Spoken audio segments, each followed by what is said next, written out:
In the whimsical world of economic proposals, where ideas float like unicorns in a dreamy meadow, the Institute for Economic Justice, IEJ, has recently conjured up a suggestion that might make even the most seasoned economist raise an eyebrow.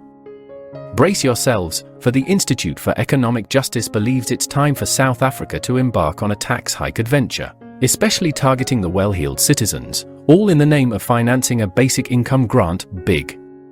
Now, don't go checking your calendar, it's not April 1st. Dr. Asghar Adelzadeh, the co-director of the Economic Modeling Academy at GIBS Business School, took center stage at a recent webinar, armed with not one, not two, but 3 ways to fund this basic income grant dream. It's like planning a party, but instead of confetti, we're talking about economic models. A grant for all eligible South Africans aged 18 to 59, promising prosperity like a pot of gold at the end of the rainbow. The Institute for Economic Justice, with the enthusiasm of a child in a candy store, believes this basic income grant idea could boost GDP growth by a whopping 2.2%. Impressive, isn't it? Now, let's dive into the treasure chest of funding options. Adelzadeh proposes a 1% wealth tax on the highest of income earners in the country. It's like Robin Hood, but with paperwork.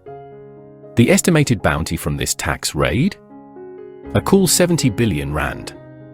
That's a lot of zeros, enough to make anyone's head spin faster than a roulette wheel. But wait, there's more.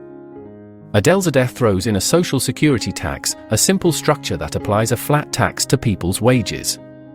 It's like seasoning your financial stew with a pinch of social security. Add to that a sprinkle of increased VAT, and voila! The government is on its way to financing the basic income grant scenario. It's a financial recipe that even your grandmother would approve of, or maybe not. However, caution flags are waving in the breeze, like a ship trying to navigate treacherous waters. Renowned economist Davy Rood, our economic sailor, warns that assuming the wealthy will stick around after the tax hikes is like expecting cats to enjoy a swim. Spoiler alert, it's not happening. Rood, with the wisdom of an old sage, highlights that a mere 1.12% of taxpayers, a humble 163,702 South Africans, bear the weight of 30% of total personal income taxes. And here's the kicker, only 770 companies, a microscopic 0.09%, carry the burden of 62.5% of total corporate income tax. Talk about putting all your tax eggs in a very small basket.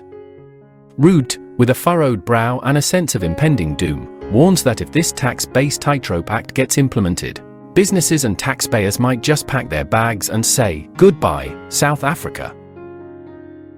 In the grand economic opera, where numbers dance like prima ballerinas and taxes play the villain, the plot thickens. The Institute for Economic Justice's dream of a basic income grant funded by tax hikes faces skepticism, like a cat eyeing a particularly wiggly piece of string. Will South Africa leap into this tax tango, or will it heed the warnings and chart a different course?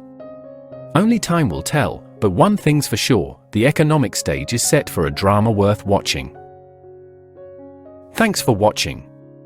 Please comment, like, share and subscribe.